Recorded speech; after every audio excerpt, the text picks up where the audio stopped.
nombre en el Israel, antes de que tuviese rey, un sumo sacerdote llamado Elí. Este sumo sacerdote, Elí, ministraba a toda la nación de Israel, pero lamentablemente este varón fue negligente en cuanto a obedecer la voz de Dios, negligente en cuanto a corregir, de manera especial a sus dos hijos, Ofni y Finehas. No les corrigió lo que ellos estaban haciendo mal. Entonces, ya Ana, la mujer, ¿se acuerdan que había orado y pedido un niño a Dios? Y Dios le dio, ¿a quién? A Samuel. Entonces, Ana ya había presentado a Samuel, al muchachito chiquito, 3, 4 años, lo llevó al templo para consagrarlo a Dios, y estaba siendo educado y formado. Y era un muchacho, un niño santo, un niño puro delante de Dios, un niño que hacía un tremendo contraste entre los hijos jóvenes que tenía Elí, Ofni y Finehas. Entonces, Dios bendijo a Ana.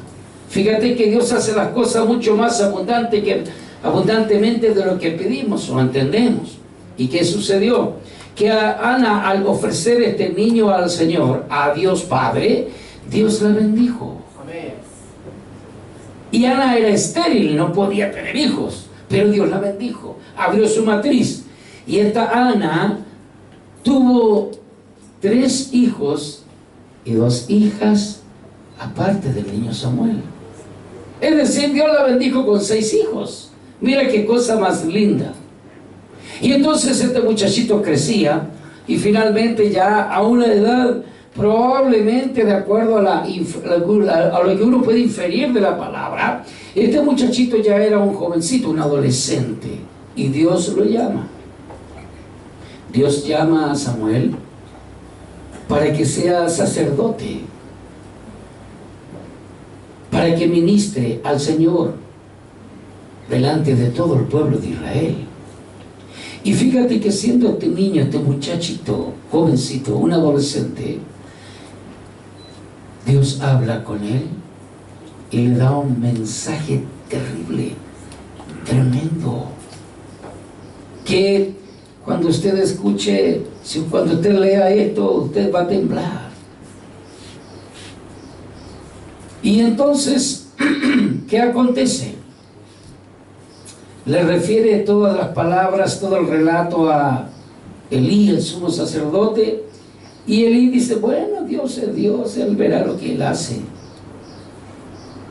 pero no corrige, no rectifica, no le hace ver a sus hijos el terrible pecado, no los lleva al punto de confrontarlo con la maldad y de decirle, muchachos, más les vale que se arrepientan delante de Dios, sino que lejos de eso dice, es mala fama lo que ustedes están haciendo. Ya vamos a leer. Y entonces se desata la tragedia sobre la casa de Elí. Vamos a ir a 1 Samuel capítulo 4. Vamos a leer del versículo 4 en adelante. Viene la batalla contra los filisteos. Viene la terrible lucha contra los filisteos. Y entonces sucede algo terrible. Y envió el pueblo a Silo, una ciudad, y trajeron de allá el arca del pacto de Jehová de los ejércitos. El arca del pacto era y representaba en ese entonces la presencia física de Dios sobre el pueblo de Israel. La presencia, se llama eso la Shekinah, la presencia física de Dios sobre la nación de Israel. Ahora, ¿dónde está la presencia de Dios? ¿Dónde? ¿En este lugar o en cada uno de nosotros? En cada uno de nosotros. La presencia de Dios a través de la persona maravillosa del Espíritu Santo está en cada hijo de Dios alrededor de todo el planeta. Donde quiera que hayan hijos de Dios reunidos, allí está la presencia de Dios cuando estos hijos de Dios se reúnen.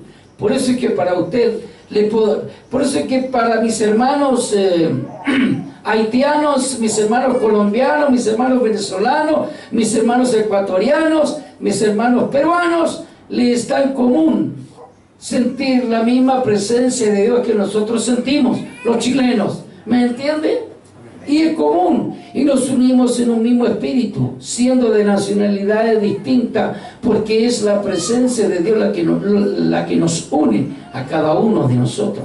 ¿Cuántos dicen amén? Amén. Pues bien, en aquel entonces la presencia de Dios no estaba sobre las personas, sino que la presencia de Dios estaba en el arca. Y si el arca estaba en cierto lugar, entonces todo Israel, en alguna ciudad de Israel, entonces todo Israel era bendecido, porque allí estaba el arca del pacto, allí estaba la presencia de Dios. Me explico, ¿verdad? Entonces, acontece esto, que ellos fueron a la batalla con los filisteos, y entonces los filisteos les derrotaron y fueron a buscar el arca del pacto de Jehová, la presencia de Dios, y llegó y envió al pueblo a Silo, porque estaba en Silo el arca del pacto, la presencia de Dios. Ellos fueron a luchar sin la presencia de Dios y fueron derrotados. Entonces fueron a buscar el arca del pacto de la ciudad de Silo y la trajeron donde estaban ellos. Trajeron de allá el arca del pacto de Jehová de los ejércitos, que moraba entre los querubines. Y los dos hijos de Elí, Ofni y Finés, estaban allí con el arca del pacto de Dios. Entonces ellos decían: si la presencia de Dios va con nosotros, la victoria está asegurada. ¿Eso es así hoy en día o no? ¿Cuántos dicen amén? Amén. Si la presencia de Dios va contigo, la victoria está asegurada. Amén. 65%, 35% de dudosas. Si la presencia de Dios va contigo, está asegurada tu victoria. Amén. 96%, ese 4% que todavía duda. Vamos. Aconteció que cuando el arca del pacto de Jehová llegó al campamento, todo Israel gritó con gran júbilo, con júbilo tan grande que la tierra tembló. Que la tierra tembló. Cuando los filisteos oyeron la voz de júbilo, dijeron: ¿qué voz de gran júbilo es esta en el campamento de los hebreos? Y supieron que el arca de Jehová había sido traída al campamento. Los impíos filisteos supieron que la presencia de Dios ya estaba en el campamento. Y los filisteos tuvieron que... El diablo tiembla a la presencia de Dios. Los mundanos tiemblan ante la presencia de Dios. Los impíos tiemblan ante la presencia de Dios. Si la presencia de Dios va contigo, ellos van a temblar. Tuvieron miedo porque decían: ha venido Dios al campamento. Y dijeron: ¡ay de nosotros! Pues antes de ahora no fue así. Claro, cuando la vencieron y murieron miles, no estaba el arca del pacto, no estaba la presencia de Dios. ¡ay de nosotros! ¿Quién nos librará de la mano de estos dioses poderosos? Ellos que saben que era Jehová, el Dios de los ejércitos. Ellos pensaban que eran dioses. Pensaban que Israel era tan idólatra como ellos, pero estaban equivocados. Estos son los dioses que hirieron a Egipto con toda plaga en el desierto. Tenían muy claro los filisteos cómo Dios había derramado juicios en esas 10 plagas sobre Egipto. Esforzaos, fíjate, atención. Esforzaos, oh filisteos, y sean hombres, para que no sirváis a los hebreos como ellos os han servido a vosotros. Ser hombres y pelear. ¿Qué pasó? Pelearon pues los filisteos ¿Y qué pasó? ¿Y estaba el arca? ¿Estaba la presencia de Dios sobre ellos? ¿O no? ¿Estaba sobre Israel, sí o no? Síganme con la lectura. Le dije, presten atención. ¿Sí o no? ¿Y qué pasó? Oh, aquello está mal. Si la presencia de Dios va con nosotros, somos victoriosos. Pero estaba el arca. Y fueron derrotados igual. Aquí hay algo que está mal. Hay algo que no está funcionando bien. Pelearon pues los filisteos e Israel fue vencido. Y huyeron cada cual a sus tiendas. Y fue hecha muy grande mortandad, pues cayeron de Israel 30.000 hombres de a pie. Sigamos. Y el arca de Dios fue tomada. Los filisteos tomaron como botín el arca de Dios, la presencia de Dios. Y muertos los dos hijos de Elí, Ofni y Finés. Y corriendo de la batalla un hombre de Benjamín, de la tribu de Benjamín, llegó el mismo día a la ciudad de Silo, rotos sus vestidos y tierra sobre su cabeza. Y cuando llegó, he aquí en Silo, que estaba el sumo sacerdote Elí, ya viejito, he aquí que Elí estaba sentado en una silla, vigilando junto al camino, porque su corazón estaba temblando por causa del arca de Dios. ¿Para qué la llevaron para allá?, decía el viejito. Llegado pues aquel hombre a la ciudad y dadas las nuevas, toda la ciudad gritó. Cuando Elí oyó el estruendo de la gritería, dijo: ¿qué estruendo de alboroto es este? Y aquel hombre vino a prisa y dio las nuevas a el sumo sacerdote Elí.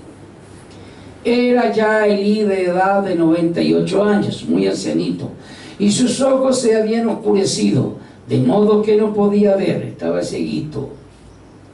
Dijo pues aquel hombre a Elí: yo vengo de la batalla, he escapado hoy del combate. Y él le dijo: ¿qué ha acontecido, hijo mío? Y el mensajero respondió diciendo: Israel huyó delante de los filisteos, y también fue hecha gran mortandad en el pueblo, y también tus dos hijos, Ofni y Finés, fueron muertos, y el arca de Dios ha sido tomada. No hay presencia de Dios en Israel, porque está con los filisteos. Ofni y Finés, tus hijos, murieron, y ya no hay presencia de Dios sobre Israel. Y aconteció que cuando él hizo mención del arca de Dios, Elí cayó hacia atrás de la silla, al lado de la puerta, y se desnucó y murió, porque era hombre viejo y pesado, y había juzgado a Israel 40 años.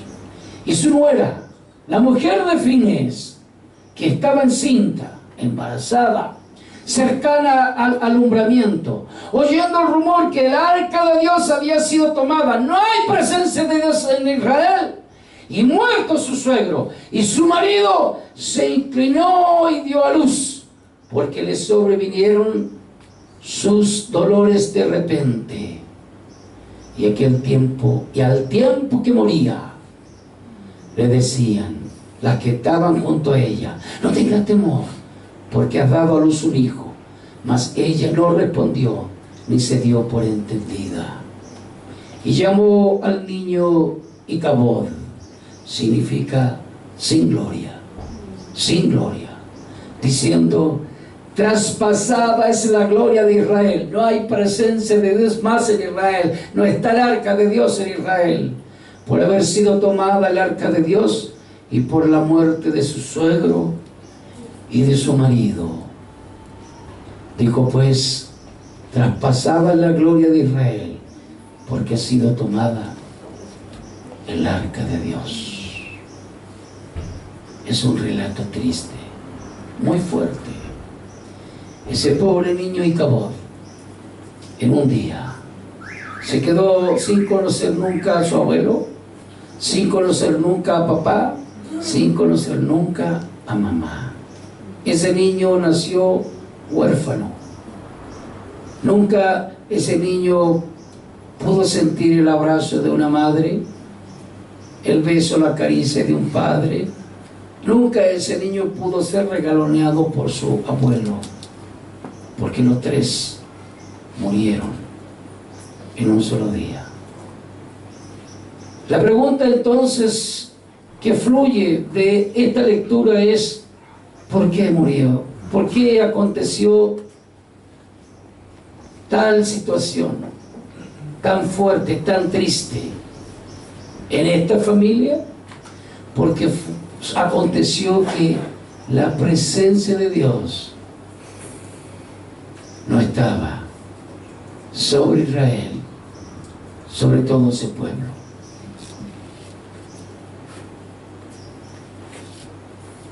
¿Y si Dios no está? ¿Y si la presencia de Dios no está? ¿Qué pasó? ¿Por qué llegar a este punto?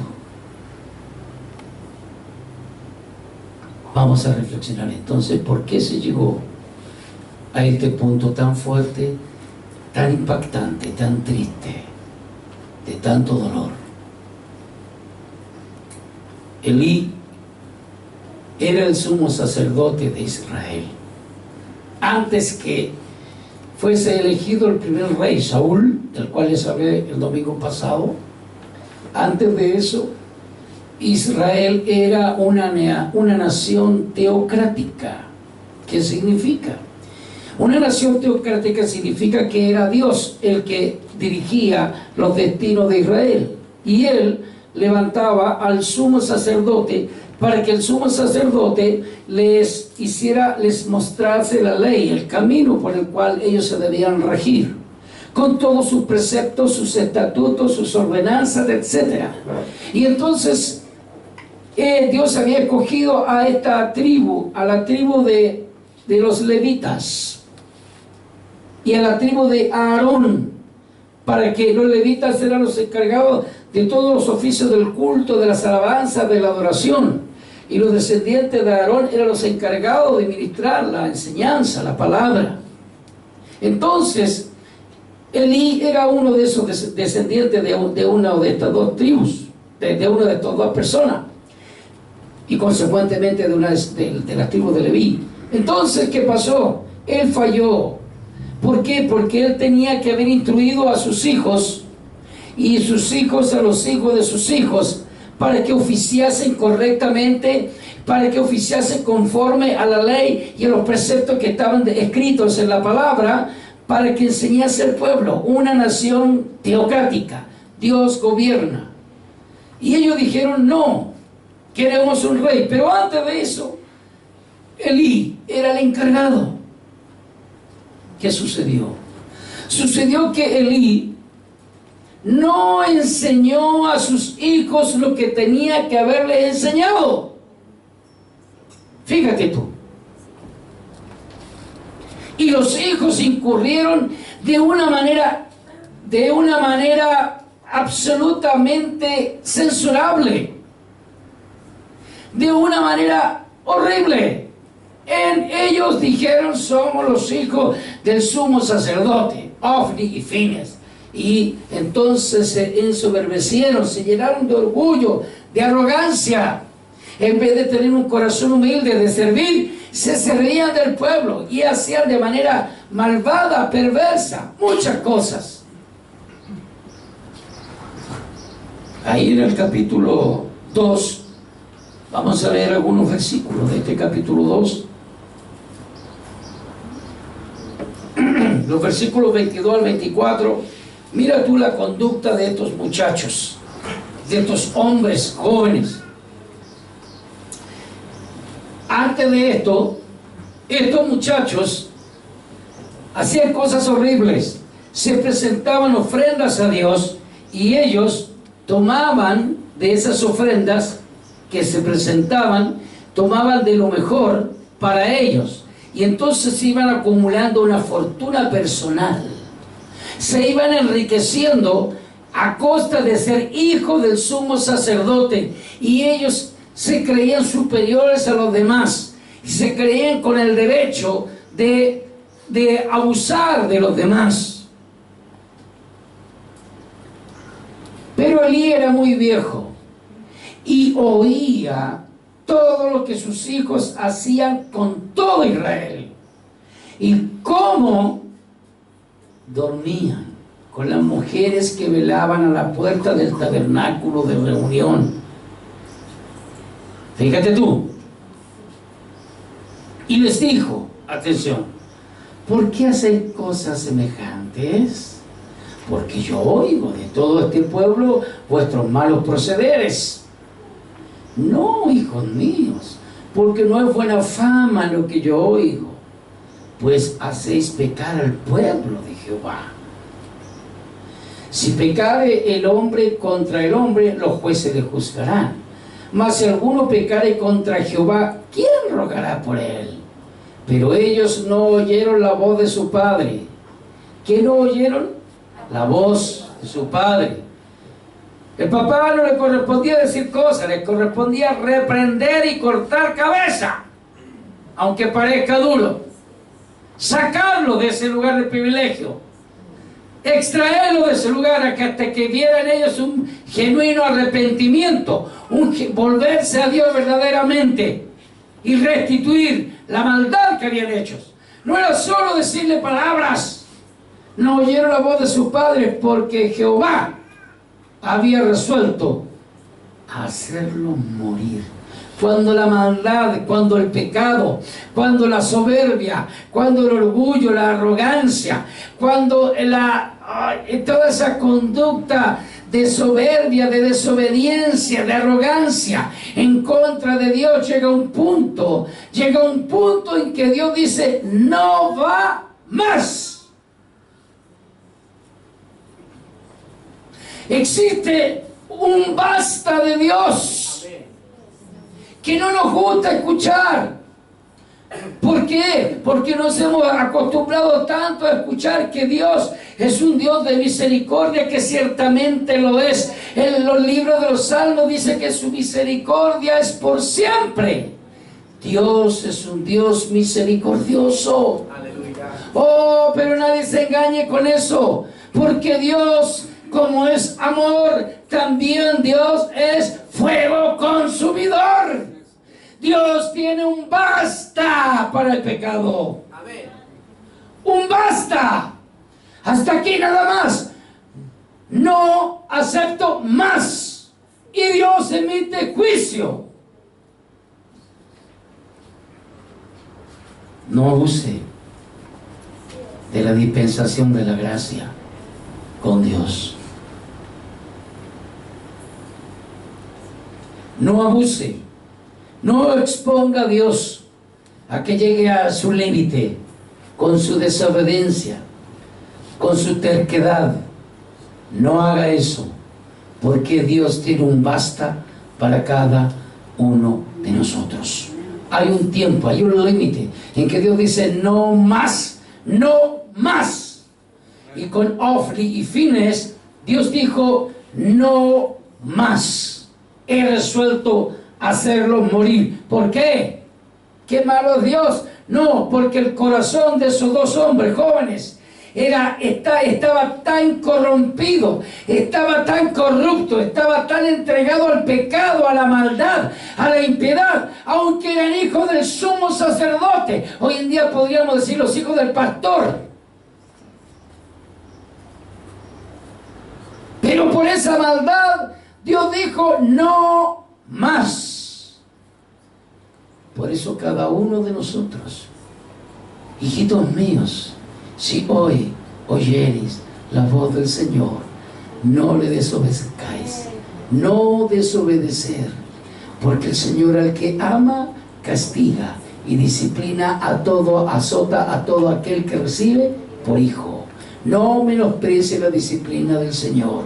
Entonces, estos dos hombres jóvenes, una y otra vez persistentemente incurrían en el pecado, en la maldad, se mofaban, se burlaban de todo ello, se mofaban del juicio de Dios, se mofaban del basta de Dios, se burlaban, no les importaba, no estaban interesados, porque dice la palabra que los hijos de Elí eran hombres impíos y no tenían conocimiento de Jehová.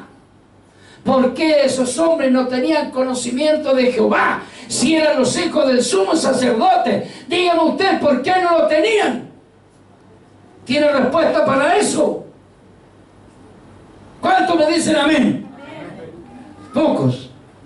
No tenían conocimiento de Jehová porque papá Elí, que tenía que haberlos educado, que tenía que haberlos formado, que tenía que haberlos instruido, no lo hizo cuando era tiempo de hacerlo. Instruye al niño en su camino, y aunque fuere viejo, nunca se apartará de él. Entonces, aquí hay una advertencia sabia, profunda, para cada uno de nosotros los padres, para cada una de las madres que están en este lugar. Instruye a tu niño en su camino, edúcalo, fórmalo conforme a los preceptos, a los principios, conforme a la enseñanza de la palabra de Dios. Edúcalo, fórmalo, crea, forma en él el temor a Jehová. De aquí deducimos que Elí no lo hizo. En el 2:12, lo puede leer en casa, de Primera de Samuel, Elí no lo hizo porque dice que los hijos eran hombres impíos y no tenían conocimiento de Jehová. Siendo Elí el sumo sacerdote, teniendo él la responsabilidad de haber educado y formado a esos muchachos en el temor santo de Jehová, en la obediencia, en la humildad, no lo hizo. Y estos muchachos se formaron impíos, perversos, malvados, sin ningún temor de Dios. Robaban a destajo, sacaban la carne, ahí lo relata claramente, se extraían y robaban a destajo, no conforme con eso. Y espérate, eran más encima macanudos, porque mandaban a los secuaces que tenían: y dile a eso, que si no dejan que le saquemos lo mejor de la carne, lo vamos a forzar y lo vamos a hacer igual. En palabras de hoy. Es decir, tenía, en palabras judiciales, Carlito, ayúdame, una asociación ilícita. Carlito, lo dije bien, ¿lo mandó a Carlito? Lo dije bien, ¿verdad? Tenían una asociación ilícita. Actuaban por cohecho estos muchachos.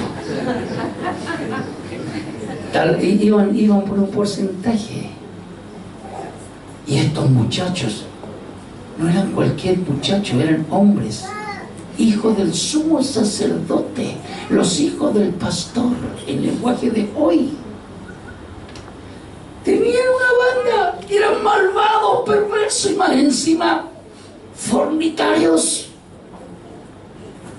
Y su corazón estaba tan ensoberbecido, tan lleno de orgullo y de altanería, que ellos no atisbaban por ni un minuto a tener remordimiento tan solo.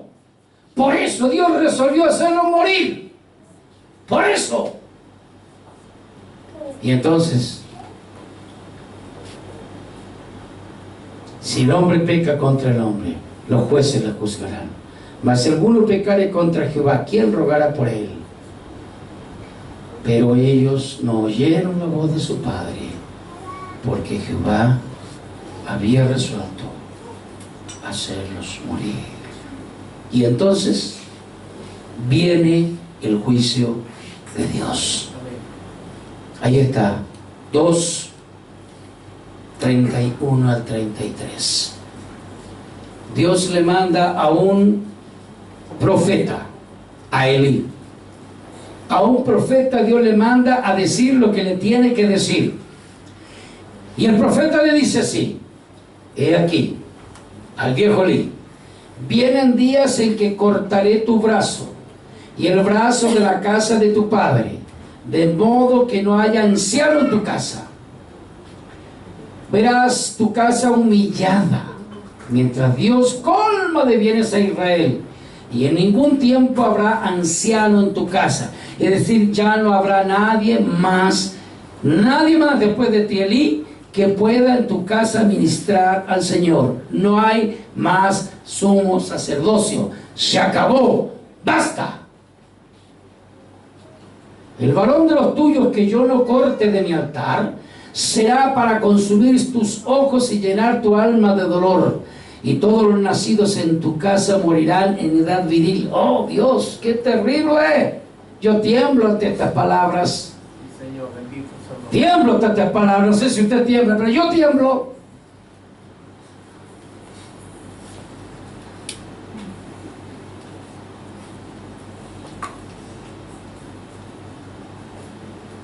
¿Qué pasó ahí? ¿Por qué 2:33 es 31 al 33? Vamos. Ahí está. Eso es. Esa fue la palabra de juicio que Dios envió a través del profeta. ¿Y esa palabra se cumplió o no se cumplió? Absolutamente. Lo acabamos de leer, ¿verdad? Absolutamente. Mira tú lo que aconteció con el muchacho Samuel. Mira tú. Cuando Dios habla, y si fuera un muchacho quien se subiese acá a predicarnos y a hablarnos, un jovencito o una señorita, Dios no hace acepción de sexo, Dios no usa por igual. Si viniese un muchachito o una muchachita ungido por Dios, nosotros tenemos que prestar mucha atención. Si viene enviado de parte de Dios, y el pastor tiene que tener testimonio que viene enviado de parte del Señor, porque Dios habla. Dios habla a través de los niños, Dios habla a través de los jóvenes, habla a través de los adultos y habla a través de los ancianos. ¿Cuántos dicen amén? Amén. Y este muchachito Samuel, Dios le habló, lo llamó y le revela lo que iba a hacer con Israel y con la casa de Elí. Presta atención, lo que Dios le dice a Samuel que iba a acontecer ahí en el 3:11 a 13. Esa noche cuando lo llama, Samuel, Samuel, y a la cuarta vez, porque el viejo Elí no entendió que era Dios quien lo estaba llamando, el viejo Elí estaba tan desconectado de la voluntad y de la presencia de Dios, tan desconectado, que a la tercera vez recién se dio cuenta que era Dios y que quien estaba llamando a Samuel. Entonces la tercera vez que fue donde Samuel en la noche se levantó y fue donde él y le dice: Padre mío, ¿qué quieres? Entonces ahí recién a la tercera vez se dio cuenta el viejo Elí de que era Dios quien estaba llamando a Samuel. Samuel todavía no distinguía la voz de Dios. Entonces ahí le dice Elí: si escuchas otra vez tu voz, tú di: habla Jehová, porque tu siervo oye. Y a la cuarta vez vuelve a escuchar la voz: Samuel, Samuel, en esa noche. Entonces Samuel, el muchacho, dice: habla Jehová, porque tu siervo oye.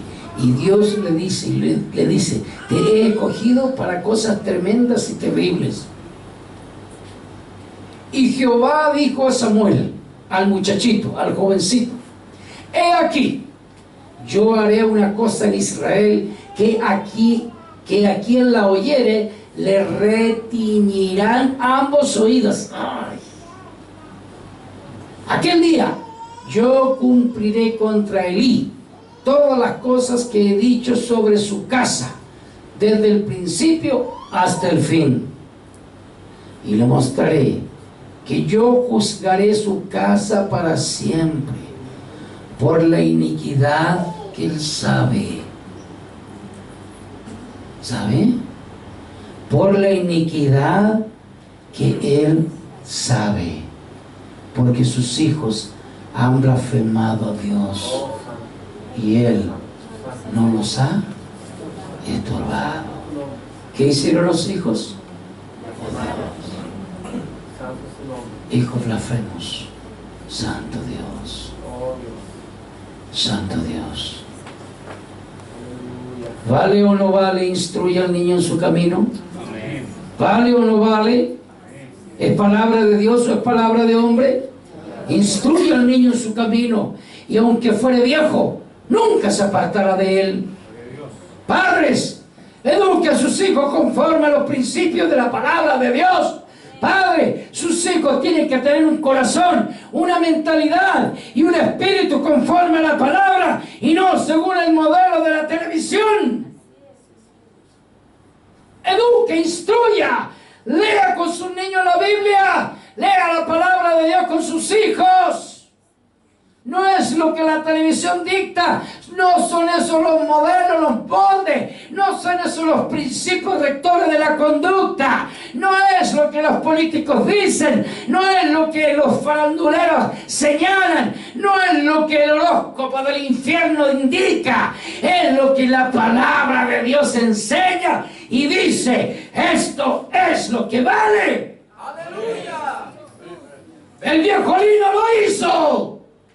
Murió en un día él y sus 2 hijos. Dios dijo: basta.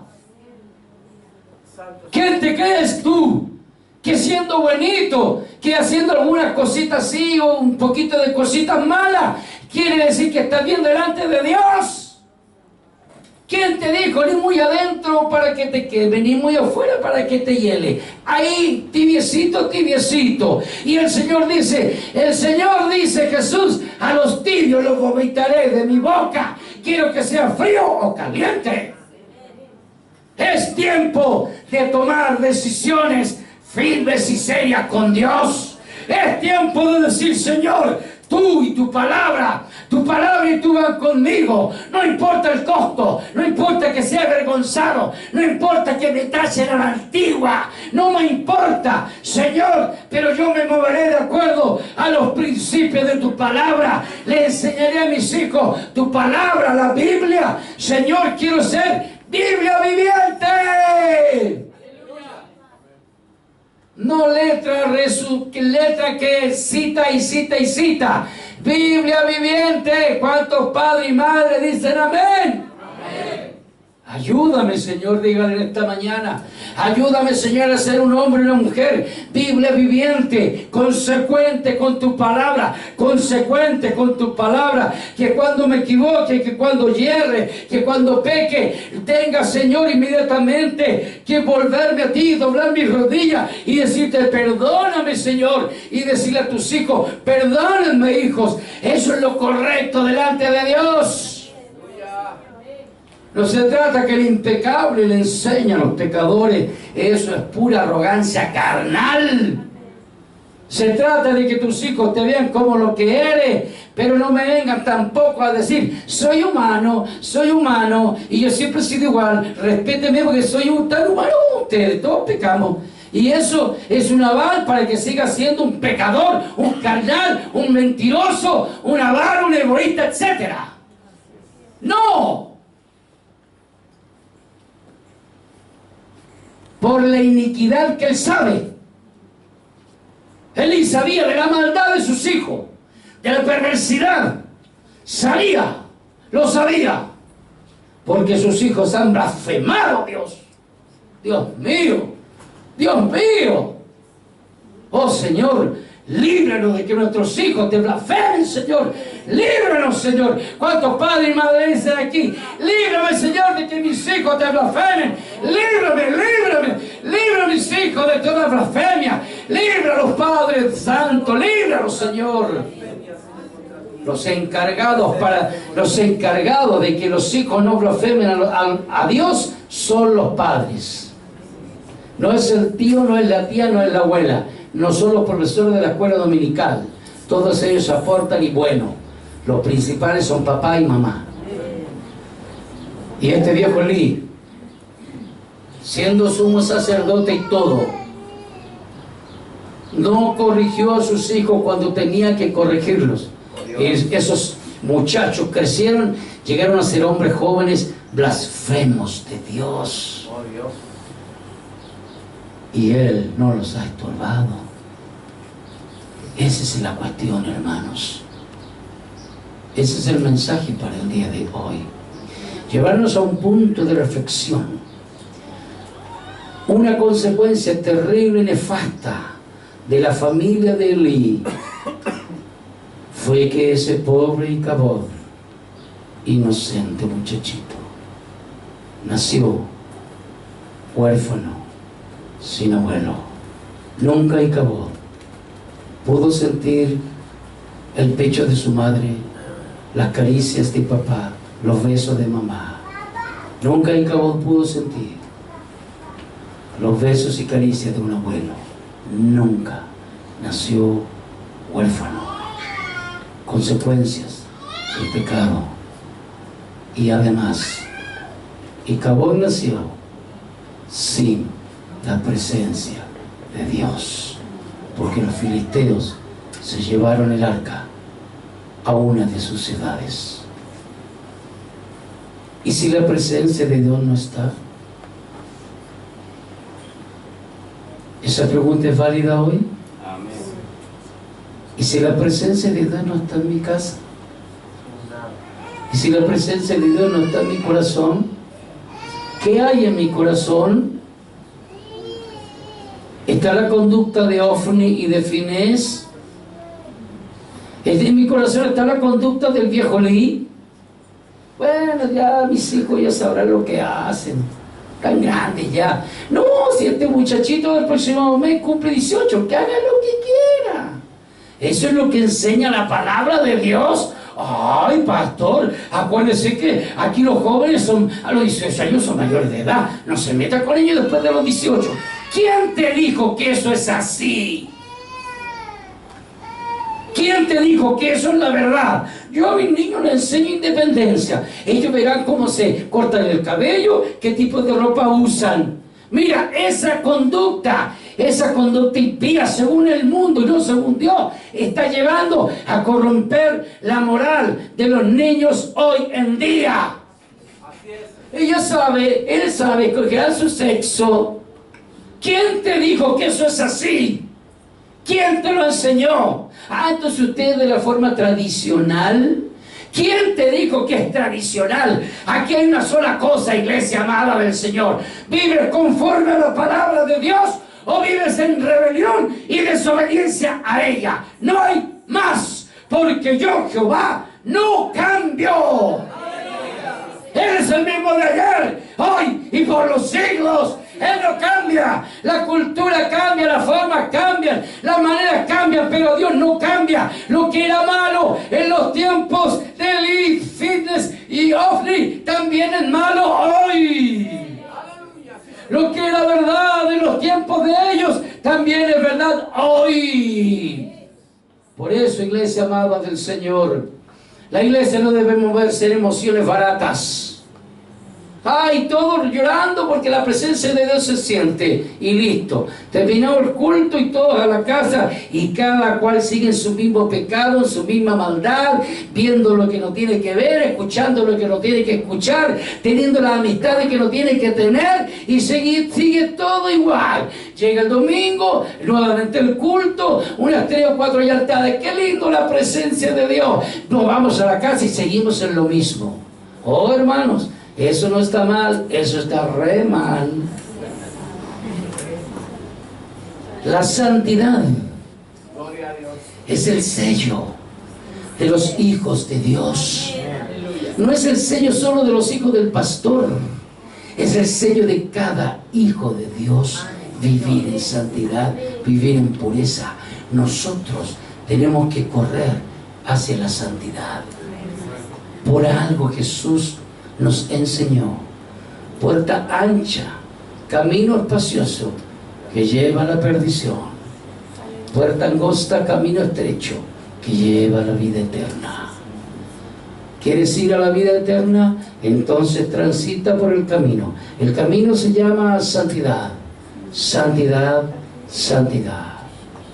Aleluya. Me encanta aquel gran varón de Dios, Juan Bunyan, 1400 y algo. Uy, cuando escribió su obra magna, El Peregrino. El Peregrino. ¿Cuánto sufrió ese hombre? Jóvenes, lean el libro El Peregrino. Caballeros y damas, lean el libro El Peregrino, les va a hacer mucho bien. Y ese hombre lo único que quería era vivir en santidad. Y llevaba a sus hijos a una vida de santidad. Ese es el camino que Dios agrada. Ese es el camino que Dios aprueba. El camino de la santidad. Este hombre tenía que haber hecho lo que hizo y no lo hizo. Las consecuencias, sus hijos.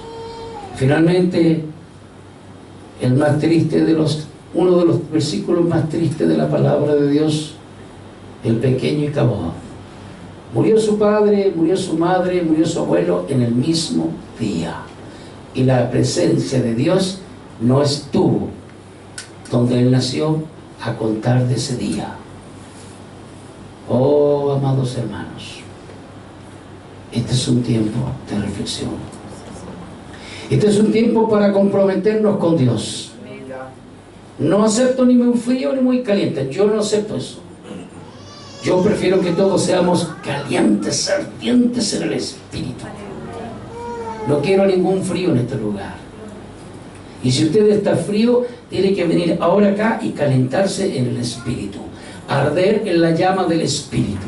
Pero cuando ardemos en el Espíritu, sí, ciertamente, cuando nos toca el Espíritu a veces lloramos. Eso es verdad. Oh, sentimos un regocijo, un gozo grande. Eso es verdad.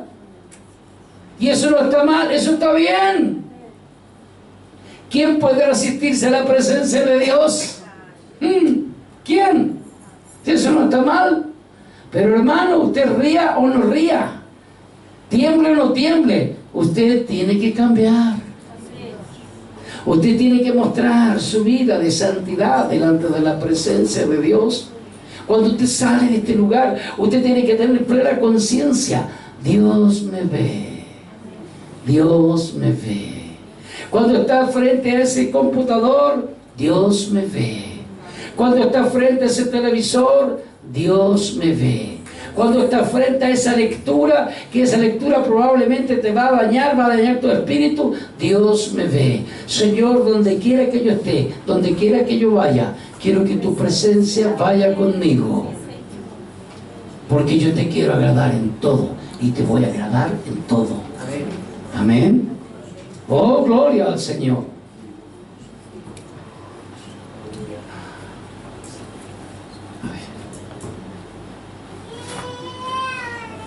Amada iglesia del Señor, quiero orar por cada uno de vosotros. Orar por vuestra alma. Orar por su vida. Orar por sus hijos. Orar por su cónyuge. Si tú sabes que alguno de tus hijos está alejado del Señor, es tiempo de clamar a Dios por él.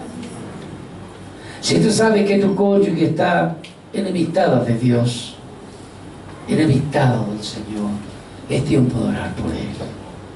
No es tiempo de criticarlo, no es tiempo de enjuiciarlo, no es tiempo de aplastarlo, es tiempo de levantarlo, acogerlo, abrazarlo, besarlo, decir: hija mía, hijo mío, esposa, esposo, te amo, perdóname y quiero que juntos nos volvamos al Señor.